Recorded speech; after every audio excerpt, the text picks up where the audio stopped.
नमस्कार। आज के ट्यूटोरियल का विषय है कर्नल रिग्रेशन। आज हम रिच कर्नल रिग्रेशन के बारे में समझेंगे, उसको एक कस्टम डेटा सेट पे अप्लाई करेंगे। उसके अलावा हम आउटलायर्स से कैसे डील करते हैं ये भी सीखेंगे। ग्रिड सर्च क्या होती है और उसके मायने क्या हैं ये जानेंगे। और उसके अलावा पॉलिनोमियल कर्नल रिग्रेशन का भी एक एग्जाम्पल करेंगे। आज का जो ये मॉडल है उस मशीन लर्निंग मॉडल को ट्रेन होने में 5 मिनट या उससे कम लगेंगे और जो प्रॉब्लम स्टेटमेंट है वो काफ़ी इंटरेस्टिंग है। तो मान लीजिए आप दुश्मन देश में एक जासूस की तरह काम कर रहे हैं और आपको एक सिग्नल मिलता है इंटरसेप्ट किया हुआ जो कि एन्क्रिप्टेड है। आप चाह रहे हैं एक ऐसा मशीन लर्निंग मॉडल बनाया जाए जो आपको जो थोड़ा सा डेटा मिला है इसके बेसिस पे आप कोई इंफॉर्मेशन निकाल सकें और प्रिडिक्ट कर सकेंगे पूरी इंफॉर्मेशन क्या रही होगी। है ना ये इंटरेस्टिंग प्रॉब्लम? आइए देखते हैं इसको कैसे सॉल्व किया जाएगा machine learning using kernel regression. हमेशा की तरह हम सबसे पहले अपनी लाइब्रेरीज इंपोर्ट कर लेंगे, पैंडास, नमपाई, मैटप्लॉटलिब, जो कि हमेशा की तरह हमारे लिए कारगर साबित होंगी, हमारे लिए हेल्पफुल होंगी डेटा मैनिपुलेशन के लिए, डेटा मैथमेटिकल ऑपरेशंस करने के लिए। वैसे ही हमारे पास sklearn है जो कि हमारे को मशीन लर्निंग के फंक्शंस देगी। तो चलिए डेटा पे चलते हैं। ये डेटा हमारा गिटहब रेपोजिटरी में पड़ा हुआ है और इसका हेड जब हमने प्रिंट करा तो शुरू की 5 रोज कुछ ऐसी दिखती हैं। तो हमारे पास 2 कॉलम्स हैं जिसमें एक है टाइम स्टैम्प जो कि हमारी एक इकलौती फीचर है और उसके अलावा है वैल्यू जो हमारा टारगेट वेरिएबल रहेगा। अगर हम इसकी शेप देखें तो ये 45 रोज की और 2 कॉलम्स का टेबल है। तो इसमें एक कॉलम जो है वो हमारी फीचर में है और दूसरा कॉलम हमारा वैल्यू है। 45 रोज यानी हमारे पास 45 सैंपल्स हैं। इसकी इंफॉर्मेशन देखी जाए तो हमारे पास जो टाइम स्टैम्प है उसमें तो फ्लोट वैल्यूज पड़ी हैं और कोई भी नल वैल्यू नहीं है, पर वैल्यू जो हमारा कॉलम है उसमें 44 नॉट नल वैल्यूज पड़ी हैं। इसका मतलब है कि एक नल वैल्यू हमारे इस कॉलम में है। तो हम देखेंगे इसको क्या ये कौन से रो में बैठी हुई है। हमें पता चला कि ये 25th रो में बैठी हुई है और ये एक इंटीजर टाइप वैल्यू है। हाँ, क्योंकि बाकी सारी वैल्यूज फ्लोट टाइप थी और यहाँ पे कोई वैल्यू नहीं बैठी है तो बाय डिफॉल्ट हमारा जो डेटा सेट है वो इसको एक इंटीजर वैल्यू की तरह ट्रीट कर रहा है। ये एक पाइथन लाइब्रेरी की इंटरनल फंक्शनैलिटी हो सकती है। तो आप भ्रमित ना हो कि एक नल वैल्यू इंट वैल्यू कैसे हो सकती है। तो यहाँ पे जो वैल्यू पड़ी हुई है वहाँ पे नल वैल्यू ही है। तो हम इस नल वैल्यू का देखते हैं कि उसमें क्या वैल्यू पड़ी हुई है और उसको कैसे ट्रीट किया जा सकता है। हम देख पा रहे हैं कि यहाँ पे NaN वैल्यू पड़ी है जो 25th रो में है, जो हम ऑलरेडी जानते हैं, और एक नल वैल्यू है जो कि हमने वेरीफाई कर लिया। अब इसका किया क्या जाए? तो इसका हम आमतौर पर ये देख सकते हैं कि क्या हमारे पास कोई और फीचर अवेलेबल थी जिसके बेसिस पे हम इसको इंप्यूट कर सके, पर क्योंकि यहाँ पे सिर्फ एक ही कॉलम है तो उस एक कॉलम के बेसिस पे हम अपना टारगेट वेरिएबल तो प्रिडिक्ट नहीं कर सकते। तो हमारे पास और कोई ऑप्शन बचता नहीं है, बट हमारे को ये रो ड्रॉप ही करनी पड़ेगी। यही हमारे पास एक बेस्ट सोल्यूशन है। उसके अलावा हम यहाँ पे डेटा को दोबारा प्रिंट करके देख रहे हैं। अच्छा, अब हमारा डेटा कुछ ऐसा दिखता है जिसमें 0 से लेकर 43 तक वैल्यूज है, मतलब हमारे पास सिर्फ 44 रोज बची हैं।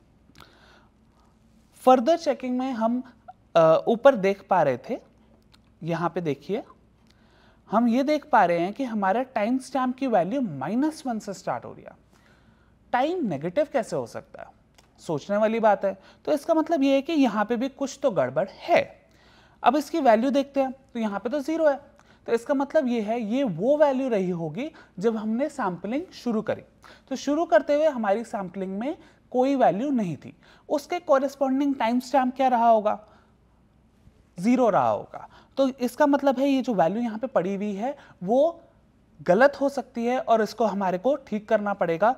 तो इसको ठीक करने के लिए इस वैल्यू की जगह पे हम 0 वैल्यू पुट कर देंगे, फिर हमारा डेटा कुछ ऐसा दिखेगा।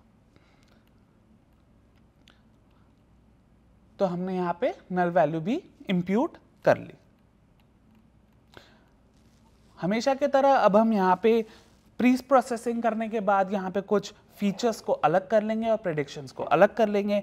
वही हमने यहाँ पे किया है, फीचर्स को प्रिंट कर दिया, प्रेडिक्शंस को प्रिंट कर दिया, और उसके बाद हमेशा की तरह अब हमारी बारी आती है कि हम डेटा को ट्रेन और टेस्ट में स्प्लिट कर लें। तो हमने 20% डेटा को टेस्ट में रख लिया है, जिसमें हमारा एक्स ट्रेन एक्स टेस्ट और वाई ट्रेन वाई टेस्ट अलग अलग हो गए हैं। फिर हम एक्सप्लोरेटरी डेटा एनालिसिस करेंगे, जिसमें हम सिर्फ ट्रेनिंग डेटा का उपयोग करेंगे हमेशा की तरह। तो कुछ ऐसे स्टेप्स होते हैं, मैं हमेशा रिपीट कर रहा हूं कि यही स्टेप्स स्टैंडर्ड अगर आप फॉलो करते रहेंगे तो आप कहीं भी कोई चीज़ मिस नहीं करेंगे। इसलिए आप अपने दिमाग में भी एक स्टैंडर्ड प्रोटोकॉल बनाइए कि हाँ ये चीज़ें तो मुझे करनी ही हैं, और उनके रिजल्ट्स देख के अगर मुझे कुछ फर्दर एनालिसिस करनी पड़े तो मैं वो भी करूँगा। तो अब यहाँ पे हमने ट्रेनिंग डेटा प्रिंट कर लिया, उसका डिस्क्रिप्शन देख लिया। डिस्क्रिप्शन में अब हम देख पा रहे हैं कि हमारा जो ट्रेनिंग डेटा था उसके काउंट में 35 टाइम स्टैम्प्स पड़े हैं और कॉरस्पॉन्डिंगली 35 वैल्यूज पड़ी हैं। मीन उसका टाइम स्टैम्प का मीन होने का कोई ज़्यादा इन्फॉर्मेशन नहीं होता, क्योंकि टाइम तो हमारा कॉन्स्टेंटली बढ़ता ही जाएगा, तो उसमें कोई चेंज नहीं आएगा कि हाँ भाई हम इसके मीन से कोई इन्फॉर्मेशन निकाल सकें, इसके स्टैंडर्ड डेविएशन से कोई इन्फॉर्मेशन निकाल सकें। ये तो हमारे को सिर्फ उस टाइम स्टैम्प के थोड़ी स्टैटिस्टिक्स दे रहा है, बट हाँ वैल्यू जो हमारे को दी गई है उसके मीन और उसके स्टैंडर्ड डेविएशन से या उसके वेरिएंस से हम काफ़ी कुछ निकाल सकते हैं, क्योंकि यही है जो हमारे को अल्टीमेटली प्रिडिक्ट करना है। तो क्या स्टैटिस्टिकल पॉइंट ऑफ व्यू से हम कोई इंफॉर्मेशन निकाल पा रहे हैं? चलिए देखते हैं। तो हमने देखा कि भाई इसका मीन तो आ रहा है -5.6 और उसका स्टैंडर्ड डेविएशन 33, जो कि काफ़ी ज़्यादा है। देखते हैं मिनिमम वैल्यू कितनी है, तो इसकी मिनिमम वैल्यू है -200, ठीक है। 25% पे जो कि हमारा फर्स्ट क्वार्टाइल होता है उसकी वैल्यू आ रही है -0.5। वैसे ही 50% पे 0.02, 75% पे 0.7 और मैक्सिमम वैल्यू है 0.9। तो ये कुछ अजीब नहीं लग रहा आपको कि मिनिमम वैल्यू इतनी कम है और 25% क्वार्टाइल आते ही हमारी वैल्यू 0 के पास टच करने लगती है? तो इसका मतलब है यहाँ पे कुछ प्रॉब्लम हो सकती है। इसको फर्दर इवैल्यूएट करने की जरूरत है, इसको फर्दर एनालाइज करने की जरूरत है कि क्या ये वैल्यू हमारी ठीक पड़ी है या इसमें कुछ प्रॉब्लम हो सकती है। तो वही चीज हम देखते हैं। अब आउटलायर्स को प्रिडिक्ट करने का बेस्ट तरीका क्या होता है? हम विजुअलाइज करते हैं हमारे बॉक्स प्लॉट्स को। तो वही हमने यहाँ पे किया। यहाँ पे हम देख पा रहे हैं कि हमारा जो बॉक्स प्लॉट है अपने आप में बहुत स्क्वीज हो चुका है और एक वैल्यू दूर कहीं -200 पे पड़ी है। हमारा गेस सही निकला कि ये एक वैल्यू जो है हमारे पूरे डेटा को खराब कर रही है। हमारा जो मॉडल ट्रेन होगा उस पर भी ये बहुत नेगेटिवली इम्पैक्ट डाल सकती है। तो अच्छा, इसको ट्रीट कैसे किया जाए? ट्रीट करने के लिए पहले ये देखना पड़ेगा कि ये वैल्यू पड़ी कहाँ हुई है, कौन सी रो में पड़ी हुई है, कौन से टाइम स्टैम्प में पड़ी हुई है। चलिए वही करते हैं। तो हमने देखा कि Q1 में 0.25 हमारी परसेंटेज वैल्यू रहती है। तो उसमें देखते हैं कि कितनी हमारा वो पॉइंट कहाँ जाकर लाई कर रहा है। तो हमने पाया कि हमारा आउटलायर जो है वो -200 है। ये हमने बॉक्स प्लॉट में भी देख लिया और यही हमने स्टैटिस्टिकली वेरीफाई भी कर लिया हमारे Q1 जो कि क्वार्टाइल फर्स्ट है और Q3 जो कि क्वार्टाइल 3 है, इसमें देखकर। तो हमारे को आउटलायर जो है वो -200 मिल गया। अब सोचने वाली बात यह है कि हमारा जो -200 है इसका किया क्या जाए, क्योंकि मीन तो इसका जो हमें अगर हम पीछे जाके देखें तो मीन तो इसका -5.6 था और स्टैंडर्ड डेविएशन इसकी 33 थी। तो यहाँ पे हमारे पास आउटलायर को कुछ इंप्यूट करने का या उसको कुछ ठीक करने का कोई इंफॉर्मेशन नहीं मिल रही है। जाके जैसा कि मैंने पहले भी मेंशन किया था, हमारे पास अगर कोई और फीचर्स होती, कुछ और डेटा अवेलेबल होता, हमारे पास डेटा भी, नंबर ऑफ रोज भी कम है और नंबर ऑफ कॉलम्स भी कम है। तो अब इस डेटा में हम ऑलरेडी इतने कम डेटा के साथ हमारा मॉडल बनाएंगे, उसमें भी अगर हम आउटलायर्स को या नल वैल्यूज को ट्रीट करेंगे, इंप्यूट करेंगे इसी डेटा को यूज करके, तो शायद वो हमारी डेटा में जो ट्रेनिंग डेटा है उसी में ही बायस ले आएगा, क्योंकि ये वैल्यू हो सकता है कि हम ठीक तरीके से इंप्यूट या ठीक ना कर सके। तो किया क्या जाए, सोचिए, 1 मिनट पॉज लीजिए और खुद आप अपना दिमाग लगाइए और सोचिए कि क्या किया जा सकता है। क्या कोई ऐसा तरीका है जो हमें इसको रिमूव ना करना पड़े।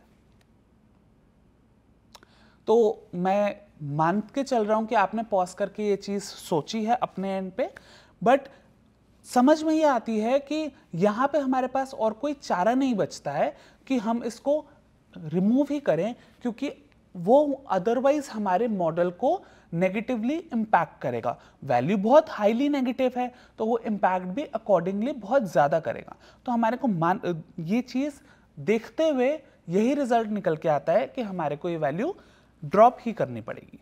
वही चीज हमने करी। ये वैल्यू कहां बैठी हुई थी, ये वैल्यू बैठी हुई थी हमारी 7th रो में, और 7th रो में जो टाइम स्टैम्प 4.7 था उसमें -200 वैल्यू पड़ी हुई है। इसको हमारे को ड्रॉप करना पड़ेगा, और ड्रॉप करने के बाद ये एक प्रैक्टिस के तौर पे आप याद रखिए कि जब भी आप डेटा में कोई चेंजेस कर रहे हैं तो उस डेटा को अपडेट भी कीजिए। ऐसा ना हो कि आपने डेटा तो ड्रॉप कर दिया है जो आपको ड्रॉप करना था, बट उसके बाद अपडेट नहीं किया है, तो पुरानी वैल्यूज से ही आप अपना मॉडल ट्रेन कर रहे हैं। ये बहुत ही कॉमन मिस्टेक है, जो शुरू में कोडिंग कर रहे होते हैं उनके साथ ये चीजें ज्यादा होती हैं। तो आप इस चीज का जरूर ध्यान रखें और अपने डेटा को रेगुलरली अपडेट करते रहें कि हाँ, जो मैंने ड्रॉप करना था, जो मैंने ऐड करना था, वो सब चीजें मेरे करंटली जो इस डेटा में मैं काम कर रहा हूं और आगे चल के जिसको मैं यूज करूंगा उसी डेटा में चेंजेस हो रहे हैं। ऐसा ना हो कि आप कोई दूसरा वेरिएबल बनाएं, उसमें अपने डेटा रेप्लिकेट करें, उसमें चेंजेस करें और फाइनली आप डेटा पुराना वाला यूज कर रहे हैं। ये एक बहुत ही कॉमन प्रैक्टिस हो जाती है जब लोग मिस्टेक करने पे आते हैं, तो वो चीज़ आप फॉलो ना करें प्लीज़। ध्यान रखें कि आप ये जो डेटा बना रहे हैं उसमें अच्छे से आप सारी चीज़ें अपडेट करते रहें। आगे चलते हैं, तो एक बार बॉक्स प्लॉट और प्रिंट करके देख लेते हैं कि क्या कोई ऐसी वैल्यू तो नहीं है जो अब एक ये आउटलायर हटाने के बाद भी आउटलायर की तरह बैठी हुई है, कुछ बचा हुआ है उसमें। तो यहां पे आप देख पा रहे हैं कि अब कोई बॉक्स प्लॉट में आउटलायर, कोई बाहर बहुत दूर पड़ी हुई वैल्यू हमें नहीं नजर आ रही है। मतलब हमने बहुत अच्छे से ये प्री प्रोसेसिंग स्टेप, जो कि डेटा क्लीनिंग का स्टेप था, आउटलायर हटाने का स्टेप था, वो अच्छे से कर लिया है। आगे चलते हैं, तो कोरिलेशन एनालिसिस, ये भी एक बहुत इंपॉर्टेंट एसेंशियल स्टेप रहा है हमने जितने ट्यूटोरियल्स देखे हैं, बट क्या ये आज के लिए भी उतना इफेक्टिव है, आज की जो प्रॉब्लम है उसके लिए? तो आंसर निकल के आता है कि जब हमने कोरिलेशन मैट्रिक्स प्लॉट करा तो हमारे को ज़्यादा कुछ निकल के नहीं आया। क्यों? क्योंकि हमारे पास तो 2 ही वेरिएबल्स है। एक वेरिएबल जो है हमारा फीचर के फॉर्म में पड़ा है और दूसरा वेरिएबल हमारा वैल्यू के फॉर्म में पड़ा है। उन दोनों के बीच में एक ही कोरिलेशन हो सकती है, उसके अलावा हमारे को कोई फीचर्स के बीच में आपस में कोई कोरिलेशन तो मिलेगी नहीं, तो हम उससे कोई और इंफॉर्मेशन तो नहीं निकाल सकते। हाँ, ये जरूर देखा जा सकता है जो हमारे को फीचर एक मिली हुई है और उसके कॉरेस्पॉन्डिंग वैल्यू मिली हुई है, क्या उनके बीच में कोई कोरिलेशन है? तो उसका आंसर है कि नहीं, क्योंकि इसमें -0.1 की ही कोरिलेशन दिखाई दे रही है। तो समझ में ये आता है कि हाँ भाई, हमारे पास थोड़ी कोरिलेशन है, मतलब लगभग 0 के टच करती हुई हमारी कोरिलेशन है, मतलब कोई कोरिलेशन पर से हमारे को नजर नहीं आ रही है। विजुअलाइजेशन भी बहुत ज़रूरी स्टेप है एक्सप्लोरेटरी डेटा एनालिसिस में, तो वो भी करना ज़रूरी है, वो कर लेते हैं। यहाँ पे हम देख रहे हैं कि कुछ रैंडम सा, कुछ अजीब सा हमारे को एक प्लॉट नज़र आ रहा है, जहाँ पे वैल्यूज़ कभी इधर भाग रही हैं, कभी लेफ्ट में भाग रही हैं, कभी राइट में भाग रही हैं। तो ये कुछ अच्छा प्लॉट नज़र नहीं आया, पर आप सोच के देखिए कि क्या इस प्लॉट को ठीक किया जा सकता है? क्या ये हमारी सही रिप्रेजेंटेशन है विजुअलाइजेशन की? जो हमारे को डेटा मिला हुआ है उस हिसाब से सोचिए। तो आप जब सोचेंगे तो पाएंगे कि हम इससे बेटर विजुअलाइजेशन कर सकते हैं। कैसे? अभी तक जो हमने ट्रेन डेटा लिया था वो सॉर्टेड नहीं था। ट्रेन डेटा जब हम लेते हैं तो हम पूरे डेटा को पहले शफल करते हैं, फिर उसमें से कुछ वैल्यूज टेस्ट में रख देते हैं, कुछ वैल्यूज ट्रेन में रख देते हैं, और वो शफल ही रहती हैं। उसका सिग्निफिकेंस शायद किसी और केस में ना हो, बट जहाँ पे टाइम की बात आ जाती है, जहाँ पे हमारे को सीक्वेंशियली डेटा अवेलेबल है, उस केस में हमारे को ध्यान रखना है कि हम जो डेटा की विजुअलाइजेशन कर रहे हैं, जब हम टाइम की बात कर रहे हैं तो वो टाइम स्टैम्प सीक्वेंशियली सॉर्टेड हो। वो चीज़ करने से हमारे को डेटा कुछ ऐसा दिख रहा है। तो आप देख पा रहे हैं कि डेटा की विजुअलाइजेशन कितनी चेंज हो गई। पहले जहां हमारे को समझ ही नहीं आ रहा था कि इसके विजुअलाइजेशन में क्या कोई पैटर्न है, वो हम जान ही नहीं पा रहे थे, बट जैसे ही हमने टाइम स्टैम्प को सॉर्टेड ऑर्डर में रखा और फिर विजुअलाइजेशन करी, तो उससे हमारे रिजल्ट्स बहुत अच्छे से हमारे को दिखने लगे कि हाँ, ये कुछ पैटर्न तो बना रहा है। क्या इसको आप किसी चीज से रिलेट कर पा रहे हैं? तो पाया जाता है कि ये कुछ साइनोसॉइडल जैसी वेव निकल के आ रही है। मतलब हमारा जो सिग्नल रहा होगा, जो हमने एनिमी से डिटेक्ट करा है, वो कुछ साइनोसॉइडल फॉर्म में कुछ सिग्नल भेजना चाह रहा था। तो देखते हैं हमारा मॉडल इस चीज़ को प्रिडिक्ट कर पाता है या नहीं, इस चीज़ को समझ पाता है या नहीं। ये तो हमने अपनी अंडरस्टैंडिंग के लिए करा, लेकिन मॉडल को तो अपनी अंडरस्टैंडिंग बनानी पड़ेगी, उसको सीखना पड़ेगा, और हमारे को उसकी हेल्प करनी पड़ेगी कि हाँ भाई, ऐसा मॉडल तुम देखो कि कोई साइनोसॉइडल फॉर्म में या कोई नॉन लीनियर फॉर्म में हमारे पास डेटा पड़ा हुआ है क्या। तो उसके लिए देखते हैं, मॉडल बिल्ड करना पड़ेगा और उसको सिखाना पड़ेगा। तो ट्रेनिंग एंड टेस्टिंग की बारी आ चुकी है। तो सबसे पहले हम देखते हैं कि भले ही ट्यूटोरियल कर्नल रिज रिग्रेशन का है या कर्नल रिग्रेशन का है, पर क्या लीनियर रिग्रेशन से हम इस चीज को सॉल्व कर सकते थे। रिज रिग्रेशन, जैसा कि आप जानते हैं, L2 रेगुलराइजेशन पे बेस्ड है। तो हम ये देखते हैं कि क्या मैं रिज रिग्रेशन, जो कि एक लीनियर रिग्रेशन है, उसके बेसिस पे मैं अपना मॉडल ट्रेन करूं और उससे प्रेडिक्शंस निकालूं, तो क्या मेरा रिजल्ट अच्छा आ जाता है।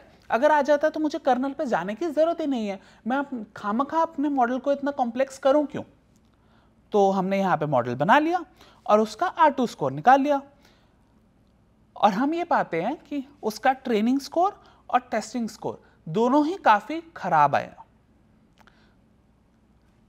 यहां तक कि यहाँ पे टेस्ट स्कोर जो है वो माइनस में जा चुका है। वो एक बहुत ही रैंडम केस में कभी कभी आपका जो R2 का टेस्ट स्कोर है वो नेगेटिव में भी जा सकता है। ये एक एक्सेप्शनल केसेस होते हैं, जब हमारा मॉडल जो है वो बहुत बुरी तरीके से फेल करे, तो हमारी कभी कभी वैल्यू R2 की नेगेटिव तक जा सकती है। उसी चीज़ में हमारा जो ट्रेनिंग डेटा है वो भी अच्छे से ट्रेन नहीं हुआ है, हमारा मॉडल ठीक से ट्रेनिंग में गया ही नहीं है। तो इसलिए अब हम शिफ्ट करते हैं हमारे ओरिजिनल मॉडल में, जो हम मान के चल रहे थे कि इसी चीज़ पे आएगा, वो आते हैं कर्नल रिग्रेशन पे, क्योंकि हमारा जो हमारे डेटा पॉइंट्स थे वो साइनोसॉइडल थे, वो लीनियरली वेरिंग नहीं दिख रहे थे हमारे को। तो कर्नल लगा के देखते हैं। तो यहाँ पे हम परफॉर्म करेंगे कर्नल रिज रिग्रेशन, जो कि पर्टिकुलरली हम रेडियल बेसिस फंक्शन का यूज करेंगे। तो हमने यहाँ पे कर्नल रिज रिग्रेशन का मॉडल कॉल करा और उसमें फिटिंग करी। मॉडल को फिट करने के बाद ट्रेन की प्रिडिक्शन ली, टेस्ट की प्रिडिक्शन ली और रिजल्ट्स निकाले। तो देखते हैं रिजल्ट्स क्या है। तो ट्रेनिंग डेटा में रिजल्ट्स कुछ ऐसे हैं कि मीन एब्सोल्यूट एरर जो है 0.2 है, जो कि कम है।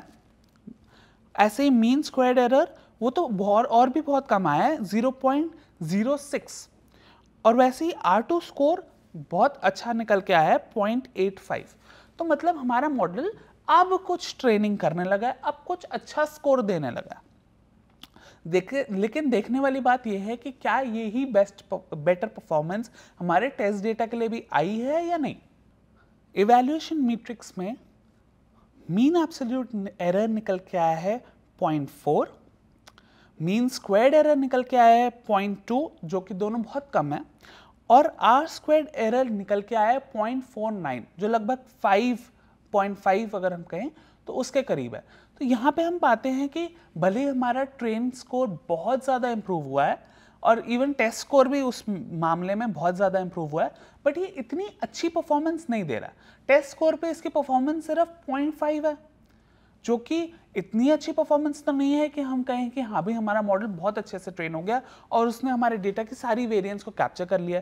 अरे भाई ये तो बहुत क्रिटिकल मामला है, हमारा जो एनिमी है उसका सिग्नल हमारे को इंटरसेप्ट करने को मिला है, तो हमारे लिए ये हर एक इन्फॉर्मेशन बहुत इंपॉर्टेंट है। तो हम मॉडल को ऐसे नहीं छोड़ सकते कि हाँ भाई 0.5 वो R2 स्कोर दे रहा है तो हाँ वो अच्छा मॉडल है, बिल्कुल नहीं, हमारे को इम्प्रूव करना है। तो हम इम्प्रूव कैसे करेंगे? यहाँ पे इम्प्रूवमेंट का एक बहुत अच्छा तरीका है हाइपर पैरामीटर ट्यूनिंग। हम देखेंगे कि कर्नल रिग्रेशन में जो हमारा रिज रिग्रेशन हम यहाँ पे यूज कर रहे हैं, रिज कर्नल रिग्रेशन में हम क्या हाइपर पैरामीटर ट्यूनिंग करें कि उससे हमारा जो रिजल्ट है वो और बेटर आए और निखर के आए। अभी तो हमने थोड़ा सा कर्नल से हमारा बेटर हो गया, बट क्या और बेटर हो सकता है? चलिए देखते हैं। तो हम यहाँ पे हाइपर पैरामीटर ट्यूनिंग में दो पैरामीटर्स का इस्तेमाल करेंगे। पहला है अल्फा, जो कि हमारी स्ट्रेंथ ऑफ रेगुलराइजेशन को बताता है, और दूसरा है गामा, जो कि स्मूथनिंग को बताता है कि हमारे पैरामीटर कितना स्मूथनिंग परफॉर्म कर रहे हैं, यही चीज। बट अब हम यहाँ पे थोड़ा सा ट्यूनिंग में चेंज लाएंगे। अब भाई आप चाहते हैं कि आप 10 अलग अलग हाइपर पैरामीटर्स को स्टडी करें, तो क्या आप हर एक के 10 अलग अलग कॉम्बिनेशंस बना के देखेंगे कि अच्छा पहला पैरामीटर इस वैल्यू का हो, दूसरा पैरामीटर इस वैल्यू का हो, तो क्या रिजल्ट आ रहा है? फिर मैंने पहला पैरामीटर की वैल्यू जो है वो चेंज कर दी, लेकिन दूसरे पैरामीटर की वैल्यू जो है वही रखी। अब इस कॉम्बिनेशन से क्या मेरा रिजल्ट आ रहा है? क्या R2 इंप्रूव हुआ? क्या वो बेटर दे रहा है रिजल्ट इस बार? ऐसे ही मैं पहले वाले को पुराना वाला रखूं और दूसरे वाले को नया ले आऊं, तो ये तो बहुत सारे कॉम्बिनेशंस बन जाएंगे। तो क्या हम मैनुअली हर एक चेंज कर करके देखते रहेंगे? जाहिर है फिर हमारे कोडिंग करने का फायदा क्या हुआ? हमारे को तो ऐसे एफिशिएंटली कोडिंग करना है कि हाँ भाई हमारे रिजल्ट्स जो हैं इफेक्टिवली हमारा कंप्यूटर हमारे को निकाल के दे दे। तो हम क्या करेंगे, हमारे पास हम लिस्ट बना लेते हैं कि हाँ भाई जो हमारे को अल्फा पैरामीटर है उसकी ये वैल्यू चेक करनी है, जैसे कि 0.1 चेक करनी है, 1 चेक करनी है, 10 चेक करनी है और 100 चेक करनी है। वैसे ही हम गामा के लिए भी कर लेते हैं। गामा में हम रखते हैं 0.01 रखनी है, 0.1 रखनी है, 1 रखनी है या 10 रखनी है, और कंप्यूटर को बोलते हैं कि भाई अब हमने एक ग्रिड सर्च परफॉर्मेंस करनी है।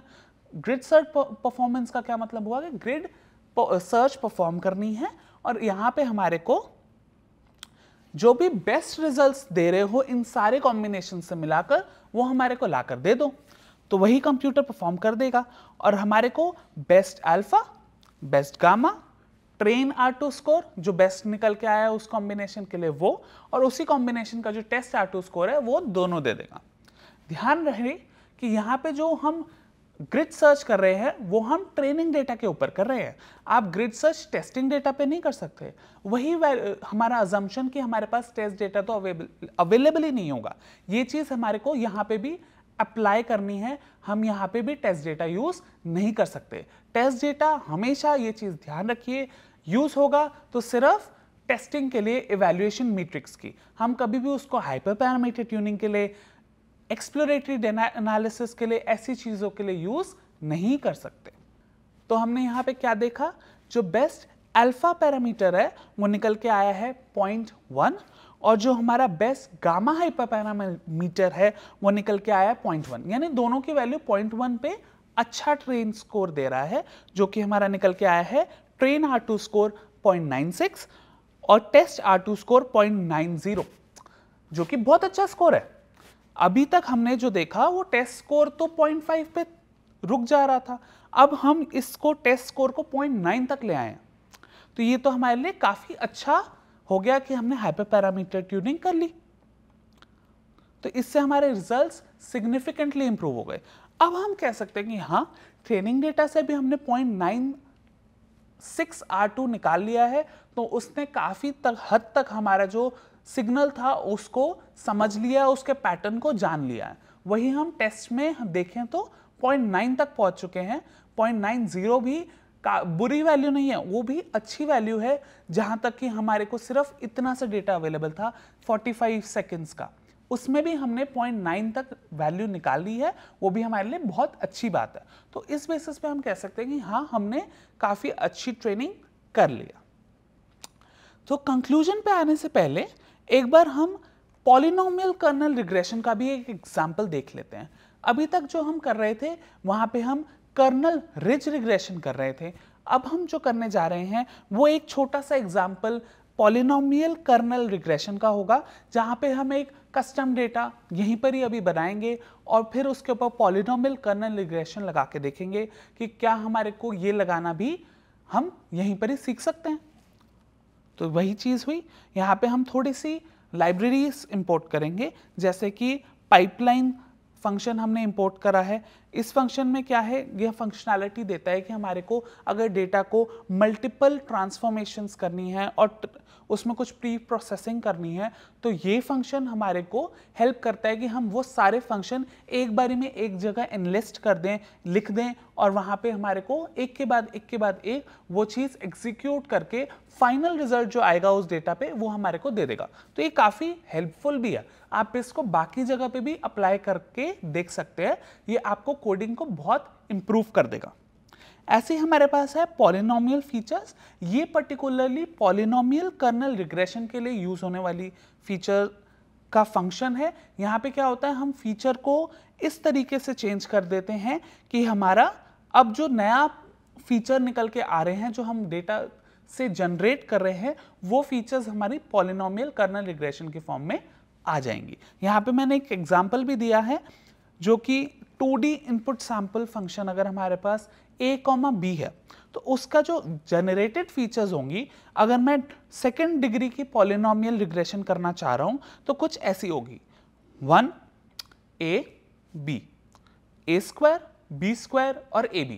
तो हमारे को यहाँ पे सारे कॉम्बिनेशंस नजर आ रहे हैं जो हमारे को पॉलिनोमियल के लिए रिक्वायर्ड थे। वो सारे कॉम्बिनेशंस यहाँ पे हमारे को जनरेट करके फीचर लाके ये पर्टिकुलर फंक्शन दे देगा। ऐसे ही हम जो हमारी लीनियर रिग्रेशन की लाइब्रेरी है वो तो इंपोर्ट करेंगे ही, क्योंकि अब हमारे पास जो फीचर्स हैं वो पॉलिनोमियल फॉर्म में आ चुकी हैं। अब हम इसके ऊपर लीनियर रिग्रेशन फॉर्म परफॉर्म कर सकते हैं। यहाँ पे रैंडम स्टेट डालकर हमने कुछ डेटा जनरेट कर लिया है, x और y की वैल्यूज डाल दी हैं, और सीधा हम चलते हैं विजुअलाइजेशन पे। विजुअलाइजेशन यहाँ पे हमने 3 पॉलिनोमियल डिग्रीज की करी है, जहाँ पे 2, 5 और 20, ये तीनों पॉलिनोमियल डिग्रीज हम यूज करेंगे और देखेंगे कि हमारा मॉडल कैसा परफॉर्म कर रहा है। तो ये रहे हमारे रिजल्ट्स। कुछ विजुअलाइजेशन से हम देख पा रहे हैं कि जब हमने 2 डिग्री का पॉलिनोमियल से हमने मॉडल लर्न करने की कोशिश करी, जो हमारा ग्राउंड ट्रूथ था वो कुछ ऐसा दिख रहा था, और ट्रेन्ड मॉडल जो है उसकी लाइन कुछ ऐसी दिख रही थी, जिसका मतलब है कि अगर देखा जाए ध्यान से तो सिर्फ 1 या 2 पॉइंट्स हैं जो जिसके ऊपर जाकर वो हमारा मॉडल जाके बैठ रहा है, बाकी सारी वैल्यूज के लिए वो कुछ गलत प्रिडिक्शंस ही देगा। वैसे ही हम डिग्री 20 की बात करें, डिग्री 20 में तो बहुत ही ज़्यादा वेरिएशंस नज़र आ रही हैं। मतलब मॉडल ने ये ट्राई करा है कि मैं जितने भी सैंपल्स अवेलेबल हैं ज़्यादा से ज़्यादा को मैं फिट कर लूँ। तो इससे हुआ क्या कि अब हमारे को जो टेस्ट डेटा आएगा जो मॉडल ने कभी देखा ही नहीं, वहाँ पे वो बहुत खराब वैल्यू देने लगेगा, प्रेडिक्शंस काफ़ी खराब आएंगी। डिग्री 5 के लिए देख लेते हैं। तो डिग्री 5 पे हम ये पाते हैं कि जो हमारा ग्राउंड ट्रूथ था, ये ऑरेंज लाइन में जो ग्राउंड ट्रूथ था, कुछ वैसी ही वैल्यू वो हमारे को मॉडल भी दे रहा है। मतलब मॉडल ने बहुत अच्छे से हमारा जो ट्रेनिंग डेटा था उसकी वेरिएंस को, उसको, इसकी इंफॉर्मेशन को अच्छे से स्टडी करके उसको ट्रेनिंग में इम्बाइब कर लिया है। तो अच्छा, अब आप ये सोच के बताइए कि जो हमारा डिग्री 2 था वो किस चीज़ का एग्जाम्पल था और डिग्री 20 था वो किस चीज़ का एग्जाम्पल था। अगर आप दिमाग पे जोर लगाएंगे तो आपको ध्यान आएगा कि हमने अंडर फिटिंग और ओवन फिटिंग का कॉन्सेप्ट टच किया था। वहाँ पे हमने ये जाना था कि जब हमारा डेटा जो मॉडल है वो डेटा को अच्छे से लर्न नहीं करता है तो हमारे अंडर फिटिंग का केस हो जाता है। यहाँ पे आप डिग्री 2 में वही चीज़ देख रहे हैं कि भाई हमारा मॉडल जो है वो अच्छे से सैंपल्स का वेरिएंस को स्टडी कर ही नहीं पा रहा है। वो तो कुछ सिंपल सी एक लाइन बना रहा है जो कि हमारे सैंपल्स को कहीं से कहीं तक भी अच्छे से स्टडी नहीं कर रही है, सैंपल से काफ़ी दूर जा रही है और काफ़ी ज़्यादा एरर भी देने वाली है। वहीं हम डिग्री 20 की बात करें तो डिग्री 20 में बहुत ज़्यादा ही मॉडल चाह रहा है कि भाई मैं सारे सैंपल्स को अच्छे से यूज़ कर लूँ, सारे सैंपल्स पे बना लूँ, तो उसी चीज़ की वजह से वो ओवरफिटिंग का एग्जाम्पल बन जाता है। जबकि जो हम मिडिल वाला देखें वो एक ऑप्टिमल वैल्यू दे रहा है, वो एक ऑप्टिमल तरीके से फिटेड है। ये तीनों हम एग्जाम्पल्स हमने देख लिए पॉलिनोमियल कर्व फिटिंग का, और उसी में ही हमने देख लिया अंडर फिटिंग क्या है, ओवर फिटिंग क्या है, और वहाँ पे हमने ऑप्टिमल फिटिंग भी देख ली। तो अब आते हैं कंक्लूजन पे। तो कंक्लूजन कुछ ऐसा है कि अभी हमने एक कर्नल रिज रिग्रेशन का मॉडल ट्रेन कर लिया, जिसमें हमारे ट्रेन R2 स्कोर 0.96 रहा और टेस्ट R2 स्कोर 0.9 रहा, जो कि काफ़ी अच्छा स्कोर था। और हमने यहाँ पे हाइपर पैरामीटर ट्यूनिंग के लिए ग्रिड सर्च का भी प्रयोग करा, जिसके बेसिस पे हमने जो बेस्ट अल्फा और गामा की वैल्यूज है वो निकाली, जो कि निकल के आई 0.1 दोनों के केस में। अब बारी आती है हमेशा की तरह एक ट्राई इट योरसेल्फ एक्सरसाइज की। इस एक्सरसाइज को आप खुद करके देखें, इसके अलावा जो अभी तक हमने किया उसको भी आप खुद चला के ट्राई करके देखें और जानें कि आप और क्या क्या कर सकते हैं, और क्या आप इस मॉडल जो अभी हमने ट्रेन करा उससे भी बेटर रिजल्ट्स ला सकते हैं क्या। चलिए देखते हैं कि प्रॉब्लम स्टेटमेंट क्या है। अब यहाँ पे आपको एक कर्नल रिग्रेशन मॉडल ट्रेन करना है, जहाँ पे आपको प्रिडिक्ट करना है कि कंक्रीट की कंप्रेसिव स्ट्रेंथ कितनी है, किस बेसिस पे। तो यहाँ पे हमारे को काफ़ी चीज़ें दी हुई हैं। सीमेंट के बारे में बताया गया है, ब्लास्ट फर्नेस स्लैग के बारे में बताया गया है, फ्लाई ऐश के बारे में बताया गया है। तो काफ़ी चीज़ें हमारे को यहाँ पे बताई गई हैं। उसके बेसिस पे जो हमारा टारगेट वेरिएबल है उसको आपने सर्च करके उसको मॉडल को ट्रेन करना। सो फाइनली समरी पे आते हैं। तो समरी हमारी आज की ये है कि आज हमने कर्नल रिज रिग्रेशन का मॉडल ट्रेन करा एक कस्टम डेटा सेट पे। फिर हमने एक आउटलायर को भी हटा के देखा कि आउटलायर को हैंडल कैसे किया जाता है। उसके अलावा हमने हाइपर पैरामीटर ट्यूनिंग करी ग्रिड सर्च का यूज़ करके। हमने पॉलिनोमियल कर्नल रिग्रेशन का एक एग्जाम्पल किया और उसमें अंडर फिटिंग और ओवर फिटिंग का कॉन्सेप्ट देखा। आज के लिए इतना ही, धन्यवाद।